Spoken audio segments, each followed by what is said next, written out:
Protocol ലംഘനം പോലും നടത്തി ഗയാനയുടെ പ്രസിഡന്റ് മോദിയെ അങ്ങോട്ട് അനയിച്ചതിന് പിന്നിൽ ഒരുപാട് കാര്യങ്ങളുണ്ട്. ഒരുപക്ഷെ ഏതാനും വർഷങ്ങൾക്കുള്ളിൽ റഷ്യയെയും സൗദിയെയും മറികടന്ന് ലോകത്തിന്റെ നെറുകയിൽ എത്തി നിൽക്കുക ഇന്ത്യ ആയിരിക്കും. ആ തിരിച്ചറിവാണ് മോദിക്ക് ഗയാനയിൽ കിട്ടിയ ആ വമ്പൻ സ്വീകരണം. പറഞ്ഞു വരുന്നത് ഇന്ന് ലോകത്തിന്റെ തന്നെ എണ്ണ ഖനിയായി രൂപാന്തരപ്പെട്ട ഇന്ത്യയുടെ ആ വൻ നേട്ടങ്ങളെക്കുറിച്ചാണ്. ക്രൂഡ് ഓയിൽ കയറ്റുമതിയിലെ ഇന്ത്യയുടെ ആ വമ്പൻ വളർച്ച, അതാണ് ഇന്ന് നമ്മുടെ വിഷയം. ലോകത്തെ ഏറ്റവും കൂടുതൽ ക്രൂഡ് ഓയിൽ ഇറക്കുമതി ചെയ്യുന്ന രാജ്യങ്ങളിലൊന്നായ ഇന്ത്യ അടുത്തിടെയായി ഈ രംഗത്തെ നിർണായക ശക്തിയായി മാറിയിരിക്കുകയാണ്. അതിനുള്ള പ്രധാന കാരണം റഷ്യയാണ് എന്നത് എടുത്തു പറയേണ്ട ഒരു കാര്യമാണ്. അതായത് റഷ്യയിൽ നിന്നും എത്തുന്ന ക്രൂഡ് ഓയിലിന്റെ വലിയൊരു ശതമാനം രാജ്യത്തെ റിഫൈനറികളിൽ സംസ്കരിച്ച് യൂറോപ്യൻ രാജ്യങ്ങളിലേക്ക് ഇന്ത്യ കയറ്റി അയക്കുന്നു. ഇതാണ് ഈ വൻ നേട്ടത്തിന് പിന്നിലെ യാഥാർത്ഥ്യം. ഉക്രൈൻ അധിനിവേശത്തിന് പിന്നാലെ റഷ്യൻ ക്രൂഡ് ഓയിലിന് അമേരിക്ക ഉൾപ്പെടെയുള്ള പാശ്ചാത്യ രാജ്യങ്ങൾ വിലക്ക് ഏർപ്പെടുത്തിയതോടെ റഷ്യയിൽ നിന്നും ഇളവുകളോടെ ഇന്ത്യയിലേക്ക് ഓയിൽ ഒഴുകിയതാണ് സാഹചര്യങ്ങൾ മാറ്റിയത്. നേരത്തെ ഇന്ത്യൻ ക്രൂഡ് ഇറക്കുമതിയിൽ റഷ്യയുടെ വിഹിതം നാമമാത്രമായിരുന്നുവെങ്കിലും 2022 ശേഷം ഇത് കുത്തനെയാണ് ഉയർന്നു കയറിയത്. നിലവിൽ ഇന്ത്യയുടെ ക്രൂഡ് ഇറക്കുമതിയിൽ ഏകദേശം 40% റഷ്യയുടെ പങ്ക്. ഇതോടെ യൂറോപ്പിലേക്കുള്ള ഇന്ത്യയുടെ ക്രൂഡ് ഓയിൽ കയറ്റുമതി നിരക്ക് 60% ഉയർന്നു കയറിയത്. മൊത്തത്തിൽ യൂറോപ്പിലേക്ക് ഏറ്റവും അധികം പെട്രോളിയം ഉൽപ്പന്നങ്ങൾ കയറ്റുമതി ചെയ്യുന്ന രാജ്യമെന്ന നേട്ടം സ്വന്തമാക്കി നമ്മുടെ ഇന്ത്യ മുന്നിട്ട് നിൽക്കുന്നു. 2024 ജനുവരി മുതൽ സെപ്റ്റംബർ വരെയുള്ള നിർണായക ഡീസൽ യൂണിയൻ ഉൽപാദന യൂണിയനിലേക്കുള്ള ഇന്ത്യയുടെ പെട്രോളിയം കയറ്റുമതി വർധന എന്ന് പറയുന്നത് 58%. ഇതിൽ മുന്തിയ പങ്കും റഷ്യയിൽ നിന്ന് വാങ്ങിയ ക്രൂഡ് ഓയിൽ മൂല്യവർധന വരുത്തി കയറ്റുമതി ചെയ്യുന്നതാണ്. റഷ്യ ഉക്രൈനെ ആക്രമിച്ച പശ്ചാത്തലത്തിൽ യൂണിയൻ റഷ്യൻ എണ്ണയ്ക്കുമേൽ ഉപരോധം ഏർപ്പെടുത്തുകയും വാങ്ങൽ നിർത്തുകയും ചെയ്തിരുന്നു. എണ്ണ കയറ്റുമതി വഴി റഷ്യ നേടുന്ന വരുമാനത്തിന് പൂട്ടിയിടുകയായിരുന്നു ലക്ഷ്യം വെച്ചത്. അതേസമയം റഷ്യയിൽ നിന്ന് എണ്ണ വാങ്ങുന്ന രാജ്യങ്ങൾക്ക് അവ മൂല്യവർധന വരുത്തി യൂറോപ്പിലേക്ക് കയറ്റിയതിന് വിലക്കുമില്ല. റഷ്യയാകട്ടെ ഇന്ത്യക്ക് ഡിസ്കൗണ്ട് നിരക്കിൽ ക്രൂഡ് ഓയിൽ ലഭ്യമാക്കിയതോടെ ഇന്ത്യയുടെ ഏറ്റവും വലിയ എണ്ണ ഇറക്കുമതി സ്രോതസ്സായി മാറി. റഷ്യയുടെ രണ്ടാമത്തെ വലിയ എണ്ണ വിപണിയാണ് ഇപ്പോൾ നമ്മുടെ രാജ്യം. ചൈനയാണ് ഒന്നാമതുള്ളത്. റഷ്യ ഉക്രൈൻ യുദ്ധത്തിന് മുമ്പ് ഇന്ത്യയിലേക്കുള്ള റഷ്യൻ എണ്ണ ഇറക്കുമതി വിഹിതം 1% താഴെയായിരുന്നു. നിലവിൽ ഇന്ത്യ വാങ്ങുന്ന എണ്ണയിൽ 40% റഷ്യയിൽ നിന്നാണ്. റഷ്യയിൽ നിന്ന് ഡിസ്കൗണ്ട് വിലയ്ക്കാണ് ഇന്ത്യക്ക് എണ്ണ ലഭിക്കുന്നത് എങ്കിലും ഇന്ത്യക്ക് യൂണിയനിലേക്ക് പെട്രോളിയം ഉൽപ്പന്നങ്ങൾ കയറ്റുമതി ചെയ്യുന്നത് ഡിസ്കൗണ്ട് ഒന്നും നൽകാതെയുമാണ്. റിലയൻസ് ഇൻഡസ്ട്രീസിന്റെ ഗുജറാത്തിലെ ജാംനഗറിലുള്ള റിഫൈനറി ONGCയുടെ ഉപസ്ഥാപനമായ മാംഗ്ലൂർ റിഫൈനറി ആൻഡ് പെട്രോകെമിക്കൽസ് അതായത് MRPL യൂറോപ്പിലേക്ക് പ്രധാനമായും പെട്രോളിയം ഉൽപ്പന്ന കയറ്റുമതി നടത്തുന്നത് ഇവരൊക്കെയാണ്. റഷ്യ ഉക്രൈൻ യുദ്ധത്തിന് മുമ്പ് പ്രതിദിനം 1.54 ലക്ഷം ബാരൽ ഡീസലും ജെറ്റ് ഓയിലുമാണ്, അതായത് വിമാന ഇന്ധനവുമാണ് ഇന്ത്യയിൽ നിന്നും യൂറോപ്പ് വാങ്ങിയിരുന്നതെങ്കിൽ ഇപ്പോഴത് ഇരട്ടിയിലേറെയായി. അങ്ങനെ നമ്മുടെ രാജ്യം ലോകത്തിന്റെ നെറുകയിൽ എത്തുമ്പോൾ ഇനിയും കീഴടക്കാനായി സാധ്യതകൾ ക്യൂ നിൽക്കുന്നു. എന്നാൽ ഓയിൽ കയറ്റുമതിയിൽ മാത്രമല്ല, ഇറക്കുമതിയിലും പ്രത്യേക സ്ട്രാറ്റജിയാണ് നമ്മുടെ രാജ്യം അടുത്തിടെയായി നടപ്പിലാക്കി വരുന്നത്. ഏതെങ്കിലും കുറച്ച് രാജ്യങ്ങളെ മാത്രം ആശ്രയിക്കാതെ എണ്ണ ഇറക്കുമതിക്കായി വിപുലമായ ഒരു ശൃംഖല സൃഷ്ടിക്കുകയാണ് നമ്മുടെ രാജ്യം. പരമ്പരാഗതമായി ഇറാഖും സൗദി അറേബ്യയും അടങ്ങുന്ന ഗൾഫ് രാജ്യങ്ങളിൽ നിന്നാണ് ഇന്ത്യ ആവശ്യമായ ക്രൂഡ് ഓയിലിന്റെ സിംഹഭാഗവും വാങ്ങിയിരുന്നത്. റഷ്യയെപ്പോലെ നാമമാത്രമായ പങ്കായിരുന്നു മറ്റ് പല രാജ്യങ്ങളുടേതും. കൂടുതൽ രാജ്യങ്ങളിൽ നിന്നും എണ്ണ ഇറക്കുമതി ചെയ്യാനുള്ള ശ്രമങ്ങൾക്ക് സർക്കാർ തന്നെ മുന്നിട്ടിറങ്ങിയിരിക്കുന്നു. അമേരിക്കയുടെ ഉപരോധം നീങ്ങിയതിന് പിന്നാലെ റിലയൻസ് അടക്കമുള്ള രാജ്യത്തെ പ്രധാന ക്രൂഡ് ഓയിൽ റിഫൈനറികൾ വെനസ്വേലയിൽ നിന്ന് എണ്ണ ഇറക്കുമതി ചെയ്യുന്നത് സർക്കാരിന്റെ പൂർണ്ണ പിന്തുണ ലഭിച്ചതോടെയാണ്. അനുമതിയുള്ള ഏത് രാജ്യത്തു നിന്നും ഇന്ത്യ ക്രൂഡ് ഓയിൽ വാങ്ങുമെന്നായിരുന്നു വെനസ്വേലൻ ഇറക്കുമതി പുനരാരംഭിച്ചതിന് പിന്നാലെ കേന്ദ്ര പെട്രോളിയം വകുപ്പ് മന്ത്രി ഹർദീപ് സിംഗ് പുരി വ്യക്തമാക്കിയത്.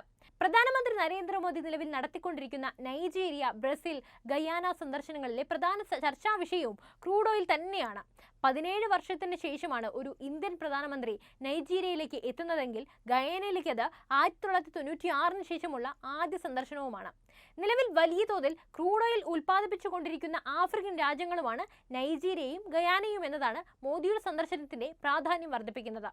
ആഫ്രിക്കയിലെ ഏറ്റവും വലിയ എണ്ണ ഉൽപ്പാദകരായ നൈജീരിയ 2023 ഡാങ്കോട്ട് റിഫൈനറി കമ്മീഷൻ ചെയ്തതിന് ശേഷമാണ് ഉൽപ്പാദനം വലിയ തോതിൽ വർദ്ധിപ്പിക്കാൻ തുടങ്ങിയത്.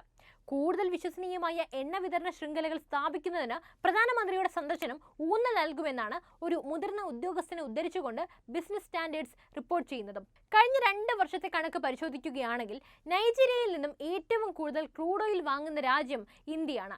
ഏപ്രിൽ മുതൽ ഓഗസ്റ്റ് വരെയുള്ള കാലയളവിൽ ഇന്ത്യ $1.53 ബില്യൺ മൂല്യമുള്ള നൈജീരിയൻ ക്രൂഡ് ഓയിൽ ഇറക്കുമതി ചെയ്തു.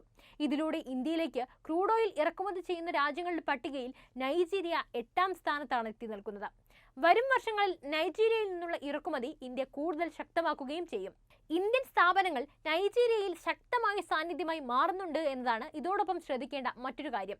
$27 ബില്യൺ നിക്ഷേപമാണ് ഈ കമ്പനികൾ നൈജീരിയയിൽ നടത്തിയത്. Airtel Nigeria, Bajaj auto, Godrej Africa എന്നിവയുൾപ്പെടെ 200-ലധികം ഇന്ത്യൻ കമ്പനികളാണ് രാജ്യത്ത് പ്രവർത്തിക്കുന്നത്. ഇന്ത്യയുടെ ഊർജ്ജ വൈവിധ്യവൽക്കരണ നീക്കത്തിൽ ഗയാനയ്ക്കുള്ള പങ്കും ചെറുതല്ല. ഇതിനെല്ലാം പുറമെ ഇന്ത്യ ഗയാനയുമായി കാത്തു സൂക്ഷിക്കുന്ന ബന്ധം പോലും അതിപ്രധാനമാണ്. അതിനെ സാധൂകരിക്കുന്നതാണ് ഇക്കഴിഞ്ഞ ദിവസം പ്രധാനമന്ത്രി ഗയാനയിൽ നടത്തിയ സന്ദർശനം. അതായത് ഗയാന സന്ദർശിച്ച പ്രധാനമന്ത്രി നരേന്ദ്രമോദിക്ക് ഊഷ്മളമായ സ്വീകരണമാണ് കരീബിയൻ രാഷ്ട്രത്ത് ലഭിച്ചിരുന്നത്. നരേന്ദ്രമോദിയെ നേരിട്ട് സ്വീകരിക്കാനായി Guyana president Irfan Ali protocol ലംഘിച്ചുകൊണ്ട് വിമാനത്താവളത്തിലേക്ക് എത്തി. ഗയാനയും അയൽരാജ്യമായ ബാർബഡോസും അവരുടെ പരമോന്നത ദേശീയ അവാർഡുകളും നരേന്ദ്രമോദിക്ക് കൈമാറി. ഗയാനയിലെ ഏറ്റവും വലിയ വംശീയ വിഭാഗം ഇന്ത്യൻ വംശജരാണ്. രാജ്യത്ത് ഏകദേശം 3,20,000 ഇന്ത്യൻ വംശജരാണുള്ളത്. ജനസംഖ്യയുടെ 43.5% വരും ഇത്. 185 വർഷങ്ങൾക്ക് മുമ്പ് കുടിയേറിയ ഏറ്റവും പഴക്കം ചെന്ന ഇന്ത്യൻ പ്രവാസികളിലൊന്ന് എന്നാണ് ഗയാനയിലെ ഇന്ത്യൻ സമൂഹത്തെക്കുറിച്ച് ഇന്ത്യൻ വിദേശകാര്യ മന്ത്രാലയം തന്നെ വിശേഷിപ്പിച്ചത്. എന്നാൽ ഇന്ത്യൻ വംശജരുടെ ഈ വിലസാന്നിധ്യം മാത്രമല്ല പ്രധാനമന്ത്രി മോദി ഗയാന സന്ദർശിക്കാൻ കാരണമെന്നത്. ഒരു ചെറിയ രാജ്യമാണെങ്കിലും വലിയ ക്രൂഡ് ഓയിൽ ശേഖരമുള്ള രാജ്യമാണ് ഗയാന. എണ്ണയുടെ ഈ ശേഖരം ആഗോള സാമ്പത്തിക രംഗത്ത് ഗയാനയുടെ പ്രാധാന്യം വർദ്ധിപ്പിക്കുന്നുണ്ട്. ഇത്തരം ചെറിയ രാജ്യങ്ങളുമായി സാമ്പത്തിക ബന്ധം സ്ഥാപിക്കുക എന്നത് മോദിയുടെ അജണ്ടയുടെ ഭാഗം കൂടിയാണ്. ഒപെക് ഇതര എണ്ണ ഉൽപാദനത്തിന്റെ ഏറ്റവും നിർണായകമായ വളർച്ചാ മേഖലയായിട്ടാണ് ഗയാനയെ ഇന്ത്യ കാണുന്നത്. 2026ഓടെ ഗയാന എണ്ണ ഉൽപാദനത്തിൽ അയൽരാജ്യമായ വെനസ്വേലയെ മറികടക്കുമെന്ന് പ്രതീക്ഷിക്കുന്നു. ഇത് ആഗോള എണ്ണ വിതരണ മേഖലയിലെ ഒഴിച്ചുകൂടാനാകാത്ത ശക്തിയായി രാജ്യത്ത് മാറ്റും.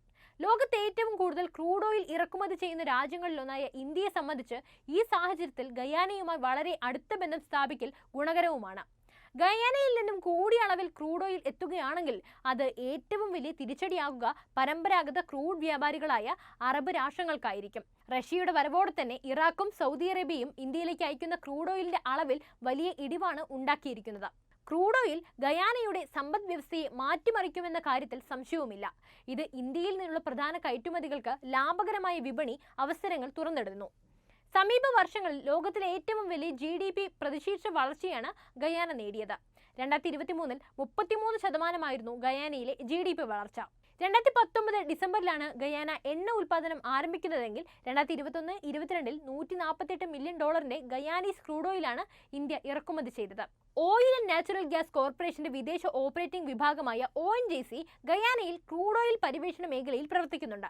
പശ്ചിമേഷ്യയിൽ സംഘർഷം രൂക്ഷമായ സാഹചര്യത്തിൽ ബ്രസീലിൽ നിന്നുള്ള ക്രൂഡ് ഓയിൽ ഇറക്കുമതി വർദ്ധിപ്പിക്കാനുള്ള ശ്രമങ്ങൾ ഇന്ത്യ ശക്തമാക്കിയിരുന്നു. ബ്രസീൽ സന്ദർശിച്ച പെട്രോളിയം വകുപ്പ് മന്ത്രി തന്നെ വ്യാപാരം വർദ്ധിപ്പിക്കാനുള്ള ചർച്ചകൾക്ക് തുടക്കം കുറിച്ചു. ഇപ്പോൾ പ്രധാനമന്ത്രി തന്നെ സന്ദർശനം നടത്തുന്നതോടെ ഈ 3 രാജ്യങ്ങളിൽ നിന്നും കൂടുതൽ ക്രൂഡ് ഓയിൽ ഇന്ത്യയിലേക്ക് എത്തിക്കുന്നതിന് വഴിയൊരുങ്ങുമെന്നാണ് പ്രതീക്ഷിക്കുന്നത്. എണ്ണ ഇറക്കുമതി വൈവിധ്യവൽക്കരിക്കുന്നതിലൂടെ റഷ്യ, ഇറാഖ്, സൗദി എന്നിവരുമായുള്ള ഇന്ത്യയുടെ വിലപേശൽ ശേഷി വർദ്ധിപ്പിക്കുകയും ചെയ്യും.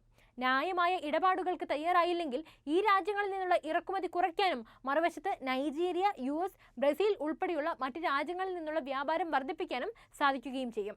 ഇനി ക്രൂഡ് ഓയിലിന് പുറമെ മറ്റ് മേഖലകളിലേക്ക് നോക്കുമ്പോഴും നമ്മുടെ ഇന്ത്യ ഞെട്ടിക്കുക തന്നെയാണ്. ഈ കഴിഞ്ഞ ഒക്ടോബർ മാസത്തിൽ മാത്രം ചരക്കും സേവനങ്ങളും ഉൾപ്പെടെ മൊത്തം കയറ്റുമതി $73.21 ബില്യൺ ആയാണ് ഉയർന്നിട്ടുള്ളത്.